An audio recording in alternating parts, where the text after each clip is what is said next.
A Waterville man entered a plea earlier this week in a nearly 5-year-old arson case. The Sueur County Attorney's Office said Curtis Ryan Couch, facing second-degree arson, entered an Alford plea. The Alford plea allows Couch to maintain his innocence, but he did acknowledge the evidence against him consisted of 134 exhibits, and it would be likely that a jury would find him guilty.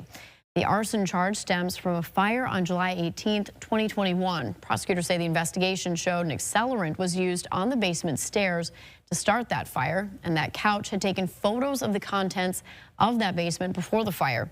Couch is set to be sentenced on May 12th.